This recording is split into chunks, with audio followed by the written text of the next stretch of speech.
Pois bem, aqui no estúdio eu recebo a juíza Gabriela Quinal, do Juizado Especial da Fazenda Pública de Cuiabá. E esses questionamentos que nós fizemos nesta gravação, eu quero transformar de uma pergunta diferente. Joãozinho, pode me acompanhar nessa câmera aqui que eu quero exatamente abranger de uma forma diferente aqui para a doutora Gabriela. Primeiro, bom dia, doutora Gabriela. Obrigado pela sua presença. Bom dia, Toninho. Nesse caso do Alex, ele precisa de uma home care. Mas vários outros casos nós mostramos da saúde pública, de cirurgia que não é atendida, liminar que não é atendida. Aí eu te pergunto o seguinte: o processo da judicialização chega num juiz, a senhora, por exemplo, é juíza de um juizado da Fazenda Pública, chega na justiça porque falhou. O paciente foi num posto de saúde, não conseguiu o atendimento. Foi numa policlínica, não conseguiu o atendimento. Foi num pronto-socorro, não conseguiu o atendimento. O único fio de esperança dele, o último fio de esperança é uma defensoria pública que dá um suporte a ele, vai um juiz e consegue a liminar. Bom, com a liminar em mãos, ele tem a esperança, porque o juiz mandou o Estado atender, manda o hospital atender. Aí sim, ele tem a esperança que ele vai ser atendido. Só que, como disse o pai do Alex, antigamente, a assinatura do juiz, nas palavras dele, e a senhora assistiu, a assinatura do juiz valia muito, era respeitada. Aí chega lá, a liminar não é atendida. O último fio de esperança acabou. Se a liminar não é atendida, ele vai recorrer a quem? Esta é a indagação que a gente faz. A senhora responde. Bom, primeiramente, eu gostaria de agradecer o convite para vir participar desse programa, o Juiz Responde, aqui na Gazeta. É importante dizer que a gente precisa ter esperança e acreditar no sistema de saúde e que ele precisa funcionar. Infelizmente, nós temos um histórico de desorganização na saúde de um pouco mais de década. E isso causou um impacto dentro da política pública de saúde do SUS muito grande. Então, quando nós estamos falando de liminares não cumpridas, Toninho, nós estamos dizendo de um número muito grande de liminares e decisões judiciais não cumpridas. E não cumpridas por quê? Porque essa política pública ela foi praticamente desmontada no Estado. O que é que nós precisamos fazer? Nós precisamos criar um mecanismo, e isso nós já estamos trabalhando nesse sentido, para que a política pública de saúde funcione e que não haja necessidade mais das pessoas terem que procurar a justiça para ter acesso à saúde. A saúde tem que funcionar, Toninho, como ela funcionava há um tempo atrás no Mato Grosso. Ela não tem que funcionar só em Cuiabá. Ela tem que funcionar nos 141 municípios do estado de Mato Grosso. Esse rapaz que apareceu, o Alex, que precisa de um home care, ele é de Várzea Grande. A ação que foi distribuída foi aqui em Cuiabá. Já começa a primeira distorção no que diz respeito às atribuições de cada ente público dentro da saúde. Agora, o Estado tem uma responsabilidade? Tem. O Estado tem a responsabilidade na saúde, ela é tripartite, União, Estados e município. Município, todos os municípios do estado do Mato Grosso, digo 141 municípios.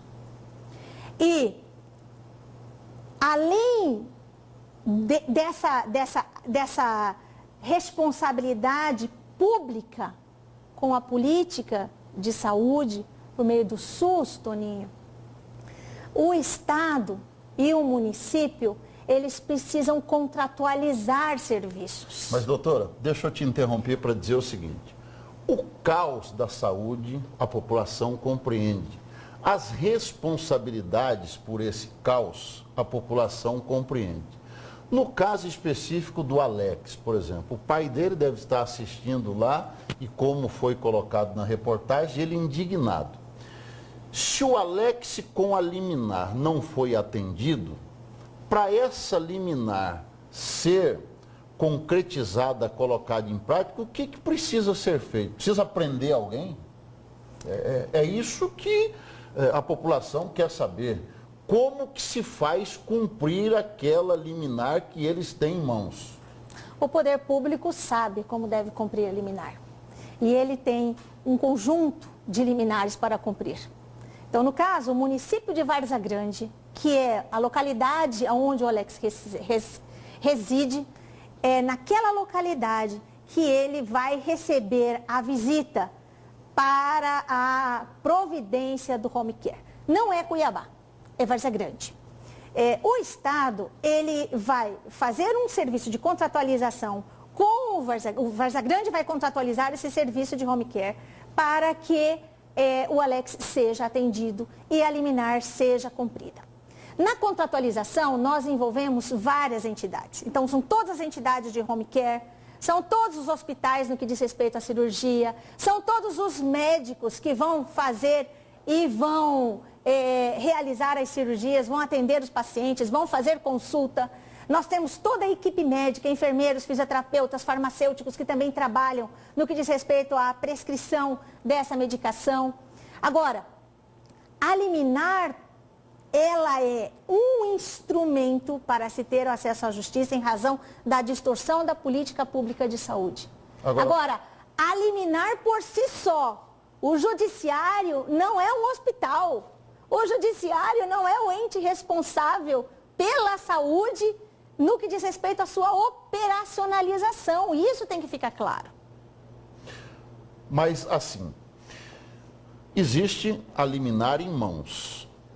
Pós essa liminar, quem é que deve ser acionado para que essa liminar seja cumprida? Por exemplo, o pai do Alex está com essa liminar em mãos. E aí tem que ter alguém para fazer funcionar essa liminar. Porque de repente a pessoa tem um papel, é um papel que garante um direito como cidadão, mas aí a senhora disse, olha, a Várzea Grande precisa entrar em ação. Isso o pai não sabe. Quem é que entra nesse meio campo aí? Quem é que essas pessoas devem procurar para fazer essa liminar se transformar num serviço especificamente, até como meio de orientação para quem está nos assistindo? Bom, eu conheço esse caso pela reportagem. Sim.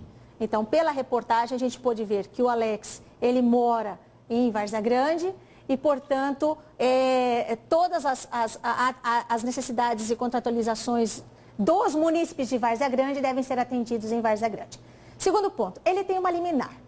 Para o cumprimento da liminar ou para o cumprimento de uma sentença, quando o poder público não viabiliza mecanismos de cumprimento, é importante que se noticie esse descumprimento ao defensor público, que no caso eu vi que era a Defensoria Pública que está acompanhando o caso do Alex, procure a Defensoria Pública e informe que a sentença não foi cumprida, a liminar não foi cumprida, para que ela possa vir no processo, informar ao juiz o descumprimento da liminar e pedir providências para que ela seja cumprida. E aí existem vários modos de se fazer cumprir a liminar. Se pode cumprir a liminar por meio de bloqueio judicial, se pode fazer cumprimento da liminar por obrigação de fazer aos secretários respectivos responsáveis por aquele caso, se pode fazer cumprir a liminar por meio de aplicação de multas aos entes responsáveis, ou seja, existe uma gama de mecanismos para que se faça cumprir a liminar. Agora, é importante que o juiz receba no processo a informação de que a liminar não foi cumprida. Deixa eu te perguntar uma coisa. No caso do Alex, está claro que ele tem necessidade, a gente viu. Mas existem aproveitadores nesse processo? Existe má fé, a indústria das liminares nesse meio aí, doutora? Para conceder uma liminar na saúde, Toninho, a gente decide com base no que o defensor público ou o advogado traz para o processo. Então, ele vai trazer a prescrição médica, ele vai trazer qual é o diagnóstico, qual é o problema de saúde, qual é a necessidade da pessoa, e ele vai pedir ao judiciário que interceda para garantir o direito à saúde quando a política pública não funciona. E esse mecanismo todo, ele tem que vir para o processo muito bem justificado. O pedido, ele tem que vir circunstanciado pelo médico, pela unidade hospitalar, qual é a situação exata daquele paciente, daquela pessoa. Às vezes a gente recebe pedido, Toninho, dizendo, a gente precisa de tal medicamento porque prescrição médica, cefaleia.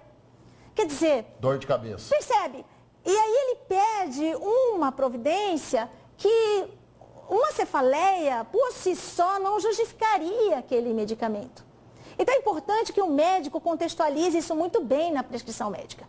E nós somos juízes, nós somos médicos. Por isso que quando a gente recebe um pedido de saúde, nós encaminhamos esse pedido para um núcleo de apoio técnico em saúde que foi criado, que é composto por vários médicos e agentes de saúde, profissionais da saúde, e eles fazem um exame técnico daquela prescrição, daquela situação clínica daquela pessoa e nos faz um parecer, porque eles são médicos, eles têm mais conhecimento técnico da necessidade de saúde.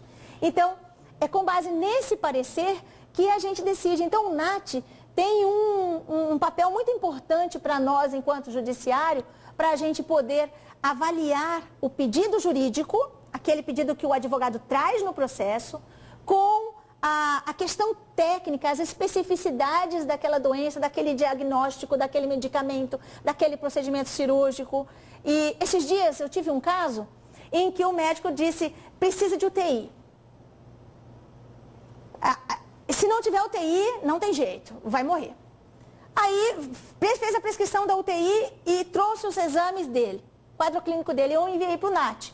O NAT me informa, precisa realmente da UTI, mas o quadro clínico dele é tão grave que ele não tem condição de ser deslocado para uma UTI. Se ele for deslocado para a UTI, ele morre antes de chegar no hospital.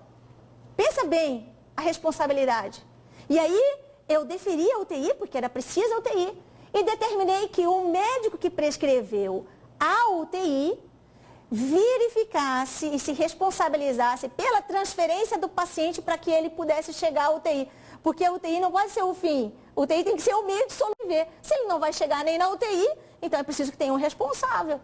E a decisão do médico foi, é melhor que não encaminhemos esse paciente para a UTI, agora é preciso esperar. Ou seja... Ele queria livrar daquele paciente. Eu não sei o que ele queria, mas o que eu quero dizer é importante que o médico faça essa prescrição médica justificando, com todos os cuidados, no sentido de poder nos permitir avaliar cada caso concreto, cada necessidade, com o cuidado e a sensibilidade que cada pessoa precisa, porque a área de saúde é uma área muito sensível, Toninho. E nós temos que ter muita atenção, muito cuidado com cada pedido que a gente recebe de saúde, seja para deferir, seja para indeferir. Bom, eu vou explicar por que eu fiz a pergunta. A doutora Gabriela foi habilidosa, não quis se envolver muito nessa pergunta, mas eu posso dizer a você que está assistindo o Cadeia Neles. Uma cirurgia pelo Sistema Único de Saúde paga-se muito mal pelo Sistema Único de Saúde. Qual que é o comum? A judicialização, ela sai muito mais cara para o Estado. Eu não sei dizer números exatos, mas cirurgia ortopédica, por exemplo, vamos dizer, uma cirurgia ortopédica, R$5.000 pelo Sistema Único de Saúde. Em alguns casos, 80 mil, 100 mil reais via judicialização. A diferença de preço é enorme. Então, tem casos que realmente necessitam E tem casos que não necessitam e que empurram para a judicialização para ganhar dinheiro. A realidade é essa, doutora, não, com muita habilidade não quis entrar nessa questão. Mas eu posso te dizer uma coisa a esse respeito, Toninho. Estou certo ou estou errado? Eu vou te contar uma coisa, já que eu estou aqui para responder. Tá certo. Toninho, nós estamos dentro do judiciário, esse é um assunto muito sério. E ele diz respeito à responsabilização de todas as pessoas que têm a sua parcela de responsabilidade dentro do Sistema Único de Saúde. E isso dentro do poder público, sejam os municípios, seja o secretário do Estado, seja os hospitais, sejam os profissionais de saúde. Todos têm a sua parcela de responsabilidade na política pública de saúde. Nós, como judiciário, o que precisamos fazer? Nós precisamos, e já comecei a mapear no meu juizado, mapeamento de informações de tudo que nós recebemos no tocante à judicialização da saúde. Nós precisamos ter esse sistema de informação, de gerenciamento de informação, da judicialização, mapeado em todo o estado, Toninho. E eu digo o seguinte, em São Paulo, e o TCE já recomendou ao governo do estado do Mato Grosso que implementasse esse sistema de gerenciamento de informação. Em São Paulo funciona o S-Codes, que recentemente apurou uma grande fraude utilizando o judiciário de bilhões para conseguir desviar recursos públicos da saúde de forma indevida. Por meio de liminares. Por meio de liminares. Mas o juiz, ele é utilizado nisso. E a gente precisa mapear essas informações para que a gente combata todas esses grupos que estão atuando na saúde por mero interesse econômico. Esse sistema de informação eu acho que é essencial que o Estado implemente. O Tribunal de Contas do Estado já recomendou ao Estado que o faça e estão trabalhando nesse sentido. E o Judiciário, esse sistema, ele junta todas as informações das ações, dos médicos, dos medicamentos prescritos, do tipo de procedimento, qual tem sido a atividade de cada hospital, quanto se está gastando com cada liminar, com cada procedimento em cada paciente. E se efetivamente há necessidade dessas pessoas judicializarem e quanto está sendo gasto em cada processo.